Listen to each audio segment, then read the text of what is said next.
You've got two CPU coolers open in two tabs. You can't decide between them, and you're about to lose 20 minutes to a choice that probably changes less than you think. The Thermalright Phantom Spirit and the Peerless Assassin are not totally different coolers. They're built around the same idea: dual tower, dual 120mm fans, similar height, similar socket support, and very similar real-world use. So the which one cools better fight you came here to settle is mostly already over. The Phantom Spirit is the slightly stronger cooler, the Peerless Assassin is the better deal when the discount is real. Over the next few minutes, I'll show you what separates them, what the testing actually says, and how to avoid overpaying for a 1 or 2 degree decision. By the end, you'll know which one to click, and why.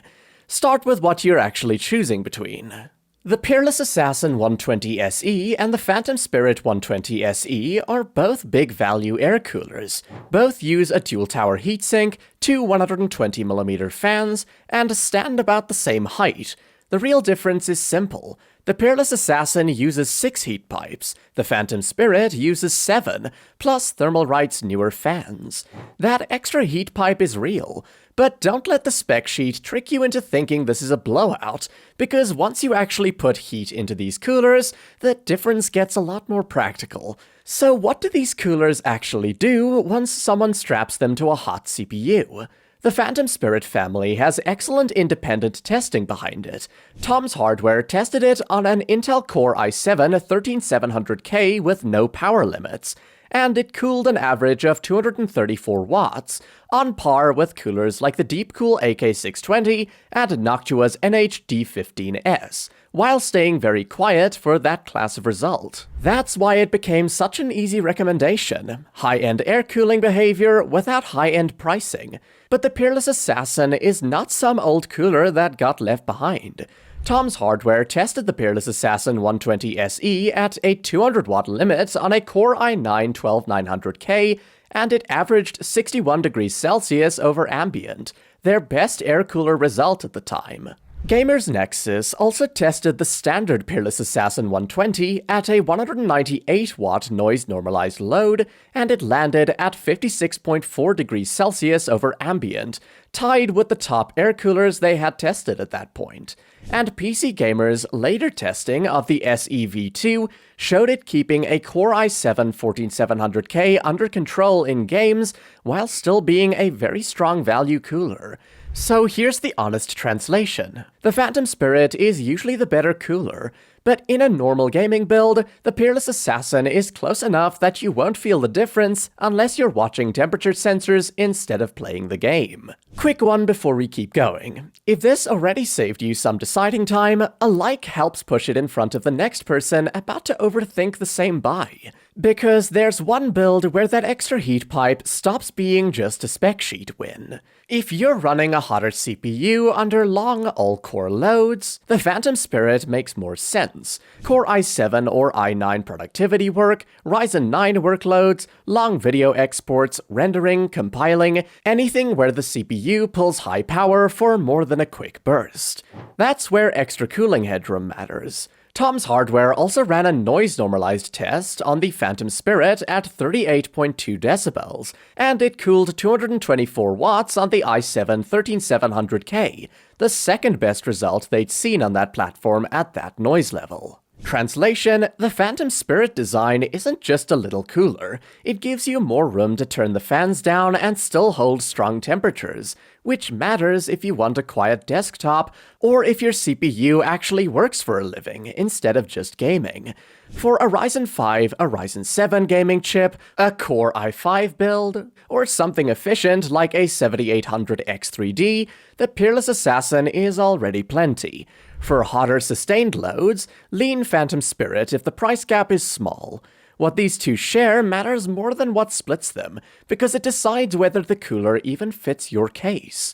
Both are big dual-tower coolers, so check your case's CPU cooler clearance before you buy. The Phantom Spirit 120 SE is listed at 154mm, the Peerless Assassin at 155, so if one barely fits, the other is tight too. Most normal mid-towers are fine. Slim, compact, and budget cases with limited clearance are where you need to measure.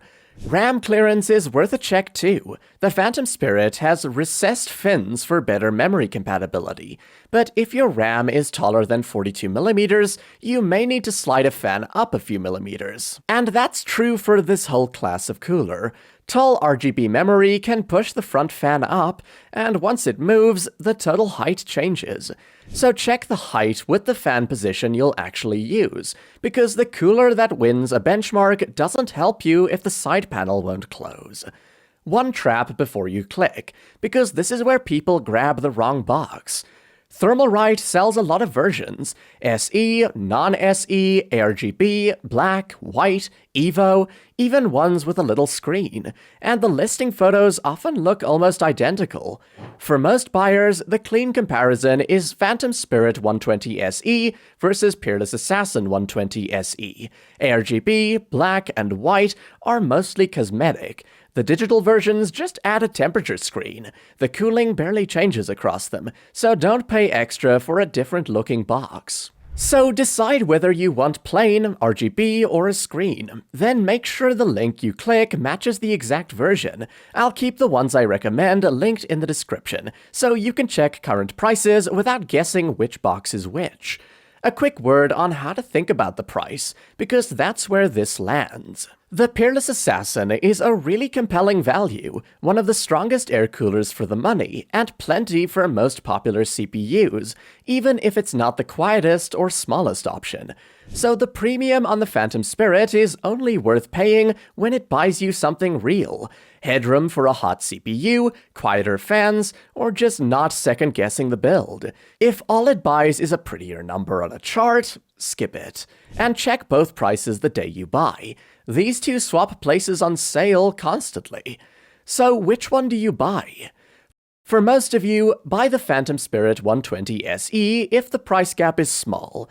It's the newer, slightly stronger choice with the extra heat pipe and the headroom that pays off on hot CPUs, long workloads, or quieter fan tuning. But buy the Peerless Assassin 120 SE if it's meaningfully cheaper. For normal gaming PCs, efficient Ryzen chips, Core i5 builds, and most mid-range systems, it's still more than enough cooler.